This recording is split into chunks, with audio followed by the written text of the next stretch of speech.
indoctrination rather than education. And it does not belong in our schools. Thankfully, we got rid of all of those, and America's school children can go back to reading the classics. Hello everyone, and welcome back to Starkey Farmstead. So I think we need to have this conversation as adults, you and I.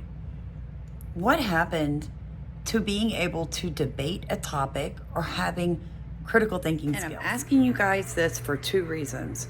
One, because the first clip I'm going to show you is a high school. The second is a college.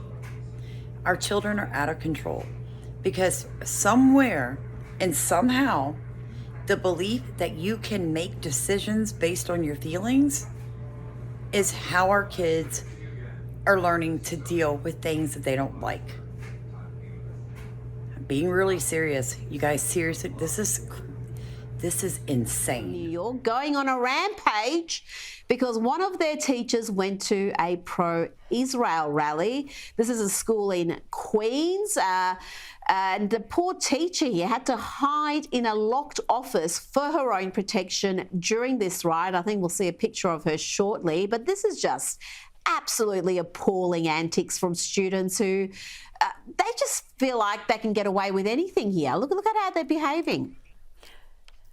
It's so scary, isn't it? It's alarming, but it's not surprising, Brita, because kids are not taught any respect anymore, and teachers are either handcuffed, they can't, or hampered. They can't discipline kids anymore. You'll have a parent on the phone. You know what bothers me the most? This is the generation that's going to be passing laws and making decisions for people like you and I. They can't even control themselves because their teacher went to a pro-Palestinian march. They had to put a college professor doing online classes for his own protection.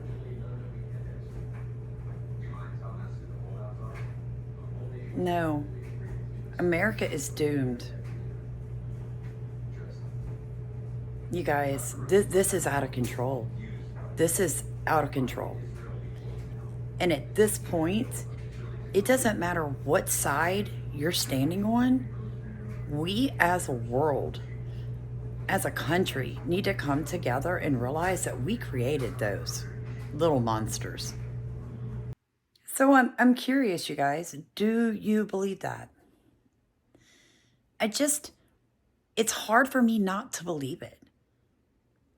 I'm going to be real honest with you guys. We had a family row. You know, one of our family members just wanted us all to feel for Palestine. And from my family's point of view, it had nothing to do. There's better ways to be frustrated about land. There's better ways to fix that. But when you stand with Hamas, you stand with murderers. That's how we feel. Now, that may cause some of you to unsubscribe to me, to not allow me to express myself. But that's okay because, see, I'm not going to try to convince you to see it my way. I just want to have a conversation like, why can we not disagree on this one point? Like, why does it have to be a discussion that's going to end a friendship or cause someone not to come to Thanksgiving like it did in my family? How did that help anyone in the Gaza Strip right now? Those got some solutions. Now, for me, the implementation that he's talking about, things that we can do as a country to fix this, would be to immediately repeal and get rid of Common Core. It would be to pull the federal government's control over our public schools out.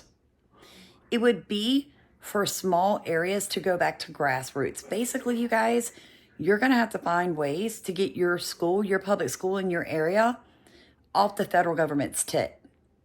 Because when they're accepting federal money, like through the USDA food program for children, once they receive those funds, they have to allow boys and girls bathrooms. They have to allow these progressive leftist thought processes into the classrooms. They have no more control. If they say no, they get their funding pulled. So that's what I'm saying. We have allowed the federal government to tentacleize itself into our public lives. Now, I get it. Some of you may be more left-leaning. That's fine. My thing is, why do people who are in very, very conservative areas and states have to deal with what people in California are dealing with. We don't want to deal with this. Why we don't live in California? That's where states no longer are separated like they used to be. If you wanted to be blue-haired, tattooed, and smoking dope, you moved to California. If you wanted to live in the Bible Belt of America and put your kids in decent conservative schools, well, you lived anywhere from Louisiana to Missouri. But it's not like that anymore. They're like, they won't allow us to have our space. So we need to come up with some definite ways to stop what is happening in our public school systems until we can get more people comfortable with homeschooling. My question is this. If you really think that Palestine deserves its own state and that Israel has taken or been given Palestinian land, then my question for you is this. How can you support Hamas? Who funds Hamas? And if it had been your family that was taken on October 7th, would you still be cheering for Hamas? And when, as a country, do we condone allowing people to destroy property, small businesses, deface our heritage and our statues, and block our streets? When did this become an okay thing to do? What happened to being able to protest like an adult? I think more than anything, what America needs to realize is that our children have been brainwashed. We need to be honest, whether you're on the pro-Palestinian or the pro-Israeli side, that our kids are getting false information through social media. That is how they're learning, because we as parents have failed. We as grandparents, guys, we failed. We put our kids in public school systems with the blind trust that they would be taught proper education.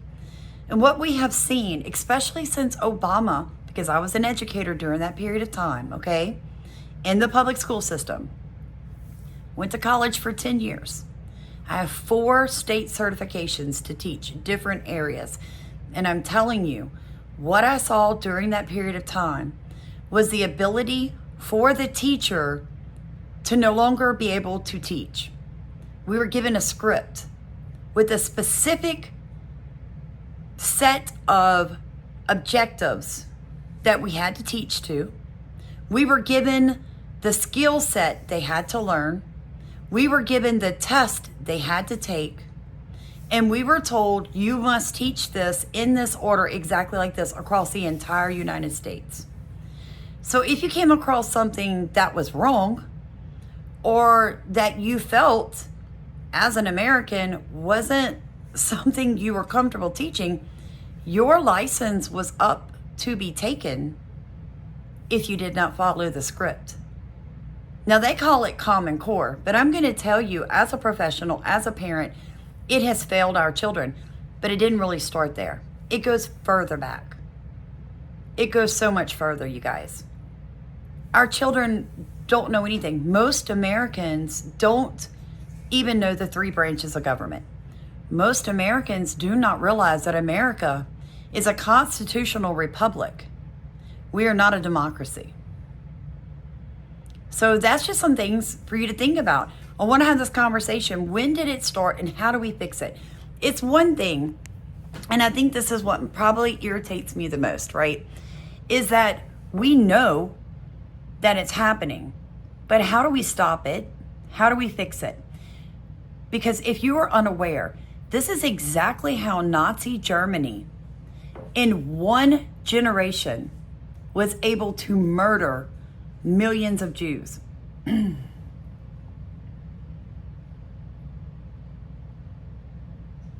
They took over the schools, the airways. They had thought police, basically. So if you said something and offended anyone, you were punished. It's called a spirit of offense. And I notice it on YouTube. I'm gonna be very honest with you guys. I can tell you which ones of my videos where I will gain viewers and which ones where I will lose them, because I will make one comment that upsets someone so much they simply, rather than having a discussion or seeing it from my point of view or being willing to ask me to clarify something, they get offended. That is our culture right now. You can't have a conversation of any true depth with any true meaning with anyone, you guys. And in my opinion, the way that we fix that is right now, right here, you and I. We don't have to agree about who we're going to side with. We don't actually even have to side with anyone. But we do need to understand that hostages and killing people in our college campuses, threatening people. I want you to look at some of these clips at the differences between how the pro-Palestinian marches and protests look compared to the pro-Israel. The differences in how the people are portraying themselves. And in my mind, it's real simple. It's evil versus good. It's peace versus chaos. And you literally can just look. You don't have to see the flags to know which side it is protesting. It makes me worry about our future, which is why I want more and more of you to not just watch me for news updates and opinion pieces, but learn to garden with us, you guys. Learn to prepare with us. Please. Please. I'm telling you, you're going to need it real soon. God bless you guys. Please like, comment, and subscribe. Let's talk about this. Are our children brainwashed?